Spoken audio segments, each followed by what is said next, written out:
Study hack with math channel में आप सभी का स्वागत है। आज के वीडियो के लिए हमारा टॉपिक रहेगा scope resolution operator. Scope resolution operator क्या होता है, इसके uses and significance, each and every point इसके बारे में हम डिस्कस करेंगे। तो चलिए वीडियो को स्टार्ट करते हैं और देखते हैं कि स्कोप रेजोल्यूशन ऑपरेटर क्या होता है, क्या इसके यूजेस हैं और क्या इसके सिग्निफिकेंस है। फर्स्टली तो हम देखेंगे कि स्कोप रेजोल्यूशन ऑपरेटर होता क्या है, कैसा दिखता है। सबसे फर्स्ट तो वो ये कह रहा है कि the scope resolution operator is used to uncover the hidden variables. Means जो हिडन वेरिएबल्स होते हैं, मतलब यूज तो हो रहे हैं लेकिन दिख नहीं रहे, हिडन है। हिडन का मींस क्या होता है? छुपा हुआ। मींस जो चीज यूज तो हो रही है लेकिन वो चीज छुपी हुई है। उस छुपी हुई चीज को अनहाइड करने के लिए या अनकवर करने के लिए हम स्कोप रेजोल्यूशन ऑपरेटर का यूज करते हैं। इससे प्रीवियस वीडियोस में हमने बहुत कहीं ना कहीं तो आपने स्कोप रेजोल्यूशन ऑपरेटर देखा ही होगा और उसका यूज भी देखा होगा। स्कोप रेजोल्यूशन ऑपरेटर कैसे दिखता है? यहाँ पर हम डबल कॉलम्स का यूज करते हैं। You can use the unary scope resolution operator if a namespace scope or the global scope name is hidden by any explicit declaration of the same name in a block or a code.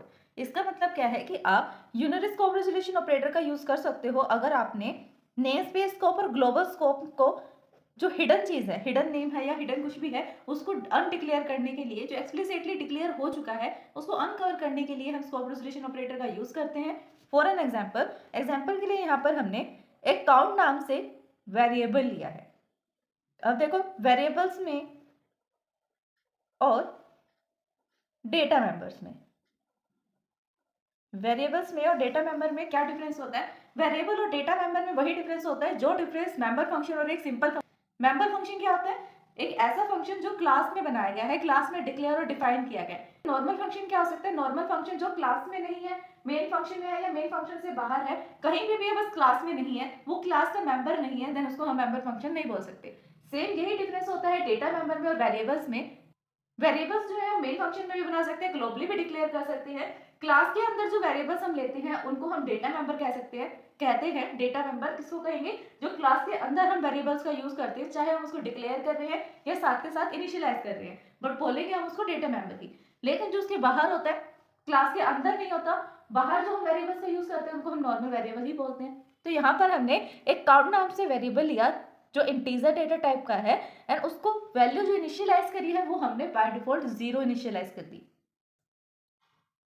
Then next line में वो क्या कर रहा है, यहाँ पर ये main function है।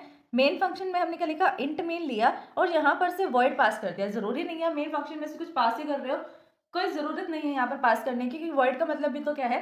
वॉइड है, खाली है, यहाँ पर कुछ पास नहीं हो रहा। अगर आपको सिंपल यहाँ पर वॉइड ही लिखना है, कहना है कि कुछ पास नहीं हो रहा, देन आप सिंपल ऐसे भी लिख सकते हो, ओनली ब्रैकेट्स लगाकर छोड़ दो, उसका मतलब भी क्या है? वॉइड ही होता है कि यहाँ से कुछ पास नहीं हो रहा।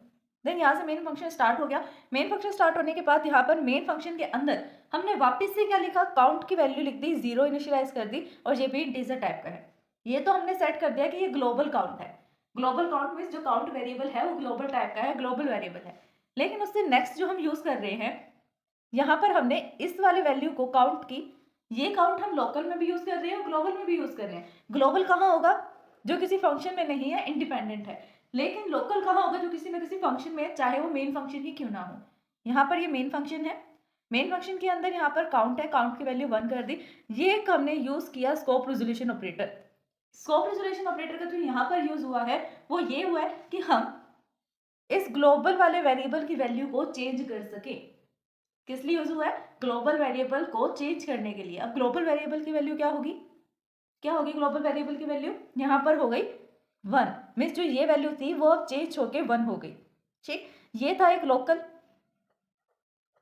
ये कैसा वेरिएबल है? ये एक लोकल वेरिएबल है। इस लोकल वेरिएबल को लोकली हमने चेंज कर दिया, काउंट के अंदर हमने 2 डाल दिया, और किस टाइप का था काउंट? इंटीजर टाइप का, वो हमने पहले बता दिया था, तो हमें बार बार बताने की नीड नहीं है। ये वाला जो चेंज हुआ है ये हमने लोकल सेट किया है, जो ये चेंज हुआ है ये हमने ग्लोबली सेट किया है। ग्लोबल सेट किया है इसलिए हमें स्कोप रेजोल्यूशन लगाना पड़ा। लोकल था, लोकल के लिए हमें स्कोप रेजोल्यूशन की जरूरत नहीं होती। लोकल में जिस फंक्शन के अंदर उसको बनाया गया, डिक्लेयर किया गया है, इनिशियलाइज किया गया, वहीं का वहीं हमने उसको चेंज कर दिया। नेक्स्ट वो क्या कह रहा है? जो declaration of the count declared in the main, यहाँ पर जो हमने काउंट को डिक्लेयर किया था मेन फंक्शन में, hide the integer name count, उसने क्या कर रखा था? अपने आप को हाइड कर रखा था, जो ग्लोबली डिक्लेयर्ड है। ठीक है, उसको हम यूज़ नहीं कर पा रहे थे, एक्सेस नहीं कर पा रहे थे, इसलिए इसको ग्लोबल नेम स्पेस से एक्सेस करने के लिए हमने इस पर्टिकुलर स्टेटमेंट का यूज़ किया। स्कोप रेजोल्यूशन ऑपरेटर लगाया, यहाँ पर वेरिएबल का नाम लिखा जिसको हम एक्सेस करना चाहते हैं, इक्वल्स टू इनिशियलाइज कर दी वैल्यू कि हमें न्यू वैल्यू ये चाहिए। ठीक है, ये वाली न्यू वैल्यू हमें चाहिए, किसकी वैल्यू चाहिए, काउंट की, और काउंट क्या है, ग्लोबल है, ग्लोबली डिक्लेयर किया हुआ वेरिएबल है, इसलिए इसको एक्सेस करने के लिए हमने स्कोप रेजोल्यूशन ऑपरेटर का यूज़ किया। Access the variable name count declare in the global name space is global. अगर वो ग्लोबल नेम स्पेस में बनाया गया तो उसको हम ग्लोबली ही यूज करेंगे, मतलब कोई भी उसको यूज कर सकता है। यूजेस और सिग्निफिकेंस है ग्लोबल स्कोप रेजोल्यूशन ऑपरेटर के। इसमें फर्स्ट यूज क्या है, to access the global variable. सबसे फर्स्ट यूज ही ये है कि अगर हमें कोई ग्लोबल वेरिएबल को एक्सेस करना है अपने पूरे प्रोग्राम में, देन हमें इस स्टेटमेंट का यूज करना पड़ेगा। स्कोप रेजोल्यूशन ऑपरेटर लगाओ, देन उस वेरिएबल का नाम लिखो जिसको आप एक्सेस करना चाहते हो ग्लोबली। ठीक है, ये कहीं पे ग्लोबली हमने बनाया होगा एम को, इंट एम या फ्लोट एम, कुछ भी हो सकता है। एम की वैल्यू अगर हो सकता है तो इनिशियलाइज भी की होगी, नहीं की होगी देन तब भी काम चल जाएगा क्योंकि हमने वेरिएबल्स तो बना दिया।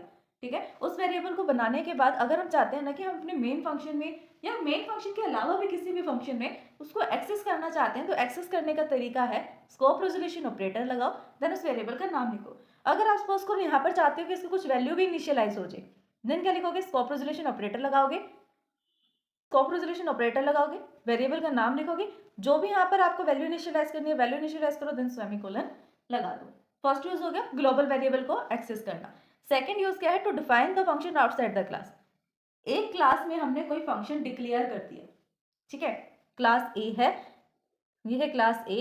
इस क्लास ए के अंदर सपोज करो फन नाम से एक फंक्शन हमने बनाया, उसको सिर्फ हमने डिक्लेयर किया है, बताया है कि फंक्शन है फन नाम से, और सपोज करो उसका टाइप है वॉइड, मीन्स वॉइड टाइप का एक फंक्शन बना दिया हमने फन नाम से, लेकिन उसके अंदर हमने उसको डेफिनेशन नहीं दी कि ये काम क्या करेगा। ठीक है, इसको डिफाइन नहीं किया।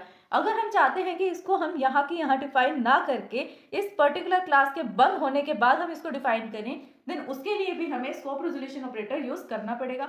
और वो किस तरीके से यूज होगा, सबसे पहले हम यहाँ पर रिटर्न टाइप लिखेंगे, रिटर्न टाइप के बाद उस क्लास का नाम लिखेंगे जिस क्लास में वो फंक्शन बना हुआ है। जैसे यहाँ पर ये फन नाम से फंक्शन है, कहाँ पे बना हुआ है, ए क्लास में, देन हमने वॉइड रिटर्न टाइप लिखा, ए क्लास में बना हुआ है तो क्लास का नाम लिख दिया ए, फिर लगाया स्कोप रेजोल्यूशन ऑपरेटर, उसके बाद वो फंक्शन का नाम लिखा जिसको हम एक्सेस करना चाहते हैं और डिफाइन करना चाहते हैं। देन ये लिखने के बाद आप इसको डिफाइन कर दो कि हमने सी आउट करना है या सी इन करना है, जो भी है डेफिनेशन दे दो। नेक्स्ट यूज क्या है यहाँ पर, to access the static variables. Class में जो स्टैटिक वेरिएबल्स हम बना देते हैं, स्टैटिक डेटा मेंबर या कुछ भी मेंबर फंक्शन, स्टैटिक वेरिएबल का मतलब है क्लास के डेटा मेंबर्स। जो हम क्लास में डेटा मेंबर्स बनाते हैं और वो स्टैटिक टाइप के हैं, तो उसको एक्सेस करने के लिए हम क्या करते हैं, सबसे पहले रिटर्न टाइप लिखते हैं, रिटर्न टाइप के बाद उस क्लास का नाम लिखते हैं जिस क्लास में हमने उसको बनाया था, स्टैटिक बनाया था, देन स्कोप रेजोल्यूशन ऑपरेटर लगाते हैं, उसके बाद उस स्टैटिक वेरिएबल का नाम लिखते हैं जो स्टैटिक बना हुआ है, उसके बाद उसको वैल्यू इनिशियलाइज कर दो, जैसे यहाँ पर हमने 1 वैल्यू इनिशियलाइज किया, देन सेमीकोलन। अगर आप इन फंक्शंस के साथ साथ, इन यूजेस के साथ साथ इसको सेम वे से डिफाइन करोगे, जैसे यहाँ पर हमने एक सिंटैक्स लिखा, सिंटैक्स में एक एक चीज बताई गई है कि ये रिटर्न टाइप है, ये क्लास का नाम है, ये स्कोप रेजोल्यूशन है, उस चीज को आप इस तरह से डिफाइन करोगे रिप्रेजेंट करके अच्छे से, देन मार्क्स तो आपके पक्के हैं, क्योंकि जितना अच्छा रिप्रेजेंटेशन होगा उतने ही ज्यादा मार्क्स आने के चांसेस हैं। अगर आप एक एक चीज बताओगे तो टीचर भी सोचेंगे कि हाँ इसको आता है, किस तरीके से कौन सा वर्ड कहाँ पर यूज हो रहा है, क्यों यूज हो रहा है, देन ईच एंड एवरीथिंग आपको पता है। इसलिए रिप्रेजेंट अच्छा करो ताकि मार्क्स भी ज्यादा आए। जिस तरह से यहाँ बताया गया है कि ये इंटीजर रिटर्न टाइप है, टेस्ट एक क्लास का नाम है, ये स्कोप रेजोल्यूशन ऑपरेटर है, इस तरह से अगर करोगे देन वैलिड। नेक्स्ट जो यूज आता है वो इन कहाँ पर है, in the case of multiple inheritance. जब हम मल्टीपल इनहेरिटेंस करते हैं तब भी हम स्कोप रेजोल्यूशन को यूज कर सकते हैं। सपोज करो ए नाम से कोई क्लास है, वहां पर हमें एक्स नाम के वेरिएबल को एक्सेस करना है, देन कैसे करेंगे, ए नाम से क्लास है जिसमें हमने एक्सेस करना है, देन यहाँ पर ये स्कोप रेजोल्यूशन ऑपरेटर है, ऑपरेटर, देन जे क्या है, वेरिएबल जिसको हम एक्सेस करना चाहते हैं। फिर आता है for name space, name space STD लिखते हैं ना, नेम स्पेस एसटीडी प्रोग्राम को स्टार्ट करने से पहले, देखिए वही चीज है, हमें बार बार जगह जगह पर हर चीज को यूज करने से पहले एसटीडी ना लिखना पड़े, इसलिए हम स्टार्टिंग में क्या लिख देते हैं, यूजिंग नेम स्पेस एसटीडी। अगर आप उसको स्टार्ट करने से पहले, प्रोग्राम को स्टार्ट करने से पहले ये नहीं लिखोगे कि यूजिंग नेम स्पेस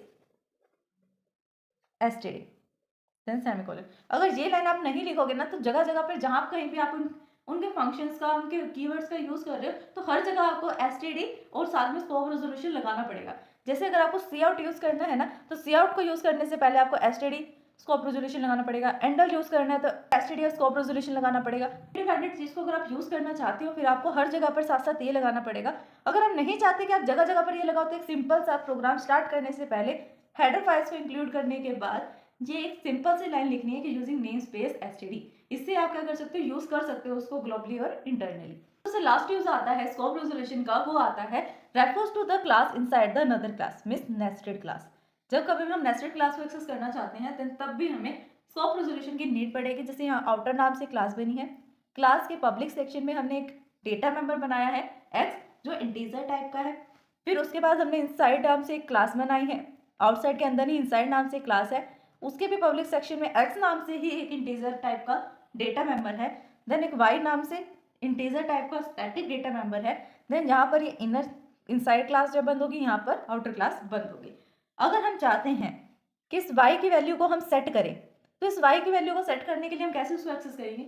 सबसे पहले आउटसाइड क्लास है, आउटसाइड के अंदर एक क्लास बनी है इनसाइड नाम से, और इनसाइड नाम से जो क्लास है उसके अंदर एक डेटा मेंबर है, कौन सा, वाई। और ये वाई किस टाइप का है, इंटीजर टाइप का। इस तरह से इसको हम लिखते हैं।